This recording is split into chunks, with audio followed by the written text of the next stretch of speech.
Interesting stuff. I really appreciate the information there and the feedback. Like the augmented reality stuff is new and cutting edge. It's always fun to see that come through. It's also interesting to see the statistics or the research showing that wildfire risk is naturally expanding even without climate change, and that's just being added to it. And all of that same time, Jeff talked about the wildlife interface, urban interfaces, and folks moving more into the forested environment. Society's moving more infrastructure into these spaces, so our risk continues to adjust that way as well. So, got a few questions that came in here. I'll go through.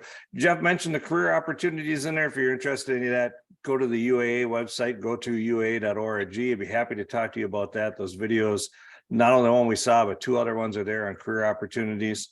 And I'll put a plug in for Jeff. He's actually hosting a utility vegetation manager summit in 2024 up in Glenwood Springs. If you're part of a utilities system forester, reach out to the UAA and we can set you up with how to get involved with that.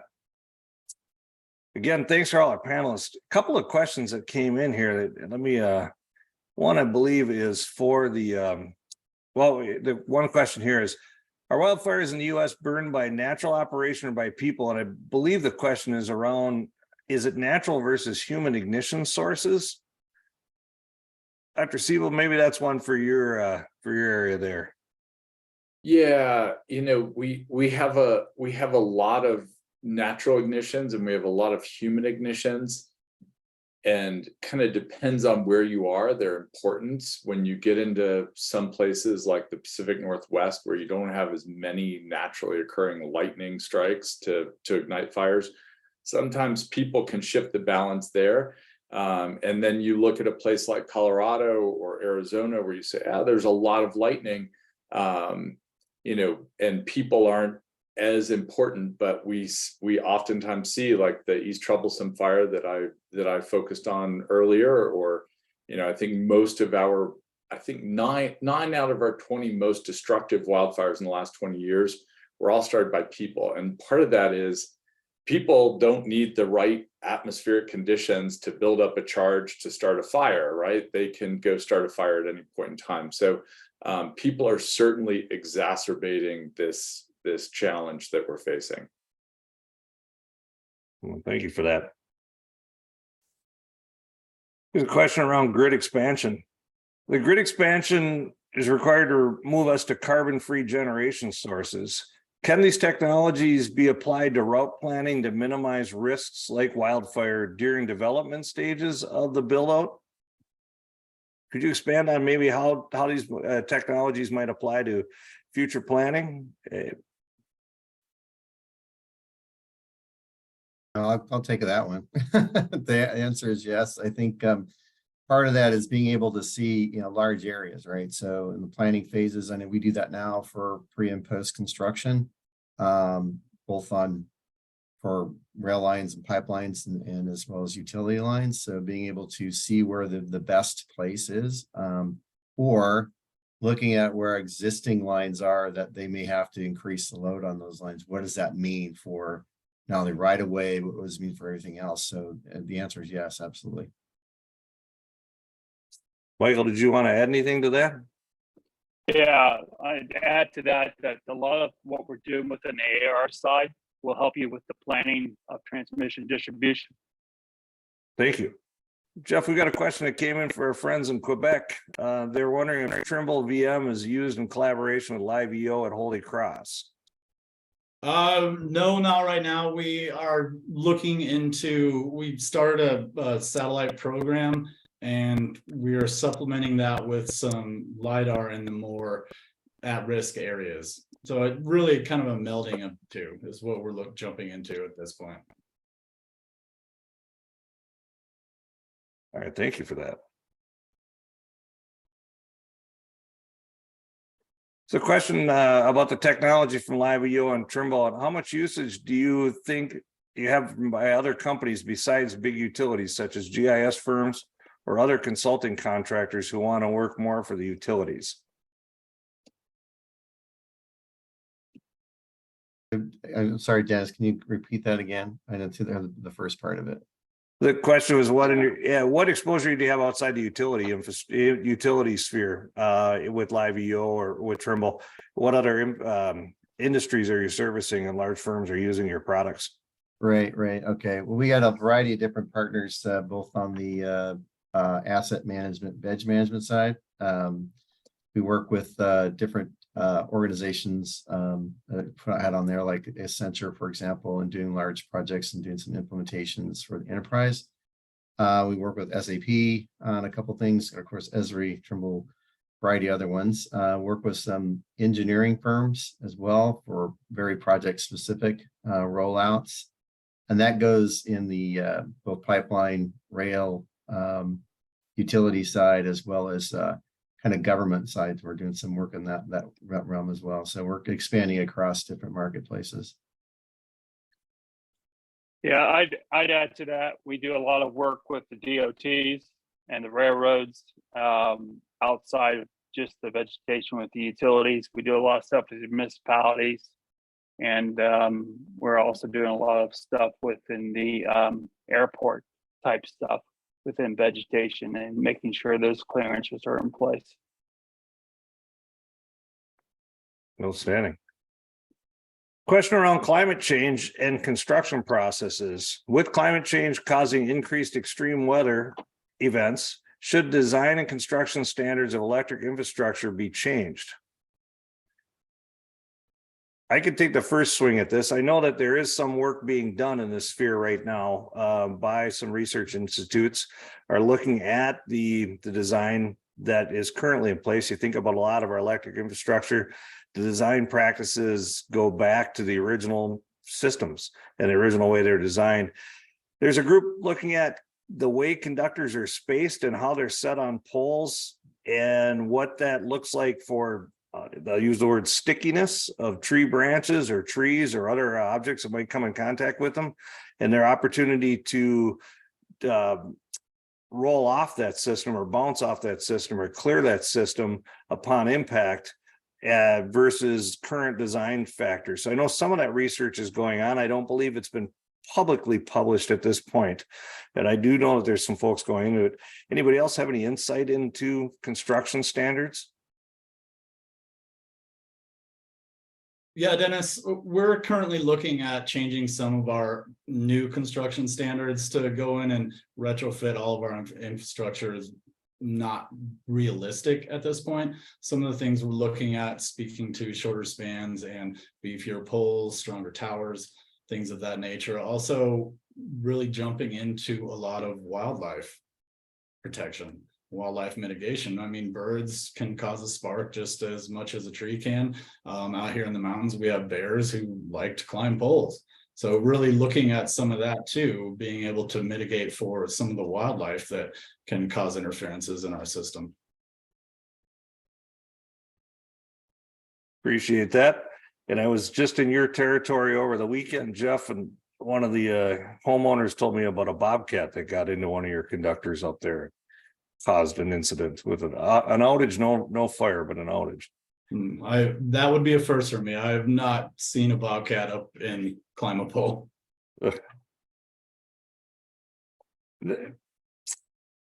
One of the questions came in around use of the opportunity to utilize this along let me rephrase it. It moved on me there.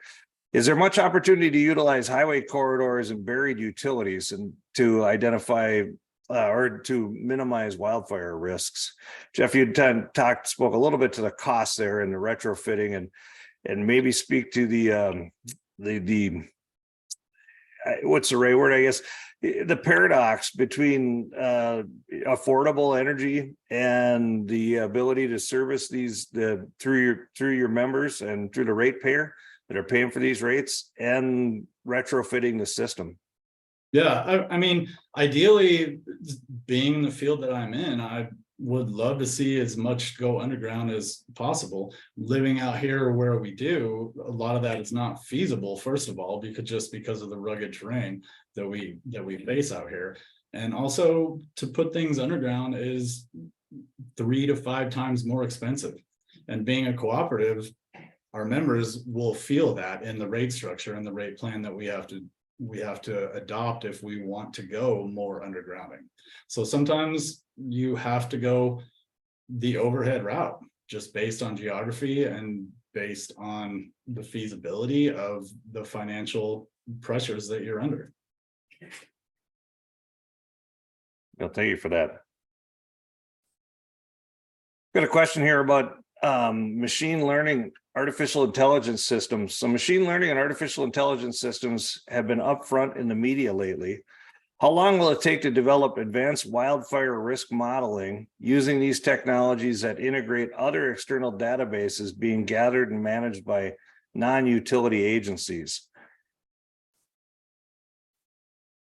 So I think there's quite a number of systems out there that are kind of moving down that road. As it's increased, I mean, we deal with a couple different groups, but I do think from the modeling perspective, working with a couple clients, they are working on not only taking existing systems, for example, or different models, but creating their own, because it's very specific to their regions, which is something that happens quite a bit.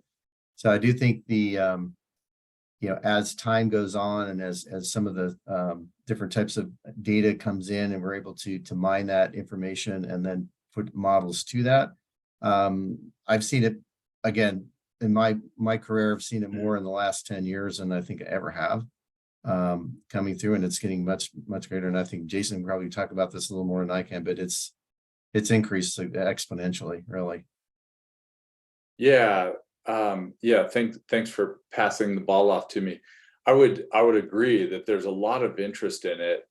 And I would also just stress that one of our biggest challenges right now is that the models for fuels, the models for fire spread, the models for fire, all of these models that we rely on to try to predict where hazard is, how a fire is going to play out once we have an ignition, even things like prescribed fires, we know we just don't have confidence in them. The classic example is last spring, 2022, the Hermit Peak prescribed fire in New Mexico that I'm sure a lot of folks are aware of. It was supposed to be, I think, a 900 acre prescribed fire. Forest Service ran the models. They ran with the best fuels they had, the best fire model prediction they had, the best weather data they had. 250,000 acres later, they say, and I'm not throwing them under the bus here. They used everything that they had available. And the post-mortem that the Senate demanded immediately before the fire was even out said, they came out and they said, hey, our fuels model did not accurately map how much fuel is out there, how much was live, how much was dead. We didn't have a good idea of the fuels. The fire model is not calibrated for the weather conditions that we're seeing these days. So they did everything that they were supposed to do. And it said, yeah, okay, go have your prescribed burn. And it burned 250,000 acres. Burned down homes, damaged power lines, other infrastructure, a lot of critical watersheds. So there's a lot of interest in this, but we are in a critical kind of moment in terms of we need better data on fuels, better data on weather, better integration, better fire models. And I think that there's a lot more interest in it, but we're still not there just yet. Appreciate that. Here's another question, Jason. I think this is for you. Would you please share the attribution of the world fire in greenhouse gas production and the increase in world temperature increase? I'm sorry, what was that? Share the source? I think they're looking for the citation for the fire greenhouse gas production and increase in world temperatures. Was that in your presentation? Unless I missed what I'm assuming that was part of your presentation. Yeah, I didn't talk about greenhouse gas production, but if they want to shoot me an email, I can get them some sources. I was a little loose with sources on this, since it wasn't a scientific conference, I wasn't going to get too bogged down on those sorts of things. But if folks want to email me with any specific questions or sources, I'm happy to point them in the right direction. Although some of that stuff is hard to get to unless you have access to academic journals, which are becoming harder and harder to get access to, unfortunately. I appreciate that. I'm making an assumption here as well, because it abbreviated GHG, and I'm assuming that means greenhouse gas. Yeah, there is that Washington Post article from yesterday that I quickly pulled a graph from, showing how large individual fires are in Western Canada so far this fire season. They had some interesting stats and a nice graph on greenhouse gas emissions from wildfires. And just to note that this is something that the climate folks have been worried about for a long time, is that once we cross certain tipping points for things like wildfire or melting permafrost, that our emissions start to look rather small compared to the natural kind of reactions that start to occur. So it's a bit of a crazy time right now.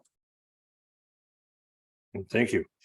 You mentioned internationally, and this next question kind of hits on that. Wildfire risk management is a real risk, not only in North America, it's a global risk. The Australian continent has been working with utility and community wildfire risk for a bit longer than others. Is any of the technologies deployed now down under, are any of your technologies deployed now down under? And are there regulatory differences in the products available in North America versus Australia? I think that's for probably Anthony and Michael there. Yeah, I think we're doing a large project for a utility in Australia at the moment. I worked with multiple utilities in my previous life in Australia and took some of those technologies and brought them here to the United States. We're kind of going the opposite way with LiveEO. So basically, again, going back to that situational awareness, monitoring the network and the area and around it, both from vegetation, species, vegetation health, species business, and creating that with their digital twin, using some LiDAR data, satellite, and looking at that condition-based model that I mentioned earlier. It's kind of like having your eye on everything pretty much at the same time, because as these satellites increase, which is increasing exponentially at the moment, you're able to see, in some cases, the same place on Earth twice a day, if not 3 times, 4 times. It's going to be, it's increasing immensely. So being able to be dialed in to where your assets are and what's going on around them is only increasing, and then being able to analyze that and get that, those insights, I would say almost real time, but pretty darn close.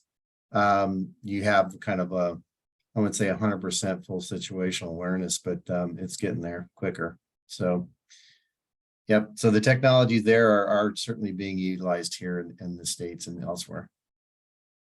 Yeah, one thing I'd add to that, and I agree with what Anthony was saying, but the regulations, at least for Australia and New Zealand, are a lot different than what they are in North America. They're a lot more stricter. And in fact, our product manager for vegetation management is in Australia. So he understands, and the restrictions there are a lot tighter. But the integration of the LiDAR and the satellite and the AR stuff is all being pushed pretty heavily with.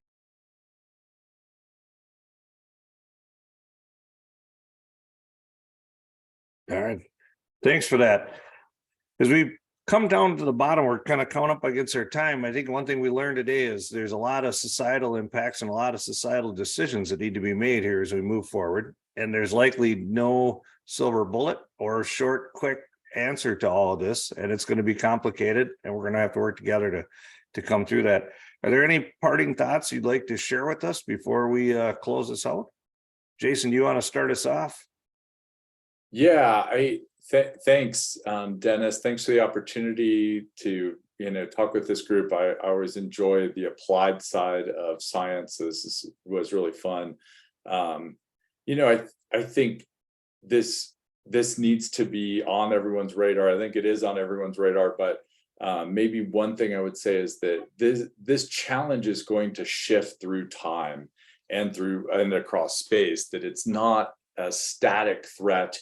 And, you know, kind of that Anthony was mentioning that, you know, you need daily or twice daily updates. Well, at the same time, through time, following fires as climate changes, vegetation is shifting. And I can give you one quick example. We're seeing a lot of following these really large, high severity fires where seeds can't get back into these patches, or they're burned so severely that forests can't get back. We're shifting a lot of these landscapes towards grasses and shrubs and away from trees. So this is not a static problem. This is going to be, you know, for some folks, it's going to be a daily thing that Anthony and Michael are going to need to, you know, be providing some solutions for. And on the other side is, you know, Jeff, you're going to have to say, hey, here's my hazard today. How's this shifting across a year, across several years, as we shift towards more grass and shrub? Those are what are referred to as flashier fuels. They dry out quicker. They burn hot.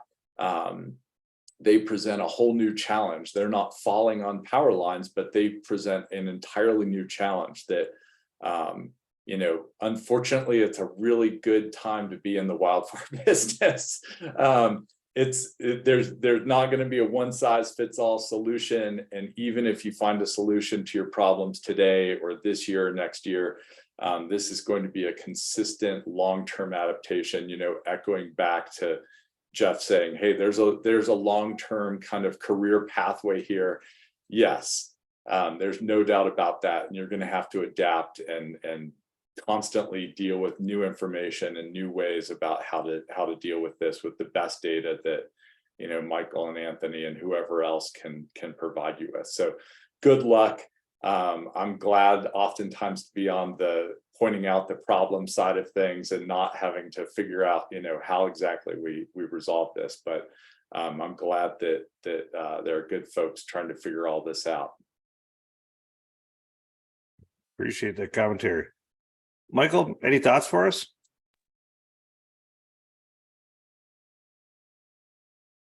Yeah, I guess one thing that I would say is that we're all in this together, whether it's a professor or it's a utility or it's Anthony or I, and we all need to work together on this problem and try to figure out how we can adapt and work forward to change what we're doing as far as a globe, and really focus on cleaning up what we're doing as far as a group of people and move things forward. And sometimes technology is going to be the right thing to do, and sometimes it's just making sure that people adapt and work towards a better goal. Thank you. Jeff, any thoughts for us? Yeah, just in closing, first of all, I want to say thank you for inviting me to speak today, and to echo Michael's comments a second ago. It is going to take a collaborative effort. I mean, this is going to probably get worse as the infrastructure grows, as this country and this world goes more green. The infrastructure is going to continue to grow to support it. So it's going to take scientists, it's going to take people on the cutting edge of technology, it's going to take boots on the ground, and we all have to work together to come to a solution, a viable solution looking towards the future. Yeah, thank you. Tony.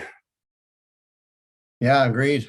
First, thanks for the opportunity. I do think some of the other things that were mentioned here, it's collaboration. It's, you know, kind of the old 4 things: people, process, technology, and data. You know, we got to have all those things going on. I think one of the things that at least I experience, and maybe you all have too, is, you know, kind of the change management aspect of this whole thing. You got utilities, you got cities, you got all these different groups that are operating in different ways. We're going to have to modify those as we not only apply the science, but also the technology and everything else, how it's used, whether it comes from increasing the amount of load that needs to happen over the next, I don't know how many years, but, you know, permitting, for example, and regulations and all these different things that are going to have to come into play. And that's all got to work in some coordinated effort for us to solve some of these major problems, not only this, but others that we face, not only in this industry, but others. So again, appreciate the opportunity. I'd like to thank everybody, all our presenters today and our participants that tuned in to listen to this, as well as Connect Me and Asset Mapping for putting this forum together. As mentioned, this is going to be a long-term discussion. There's lots of opportunity here. There's lots of challenges, and we're going to have to get together and put some bright minds together to work through how we challenge all these things and how we resolve that. So thanks for your commitment today and participation. Have a great day.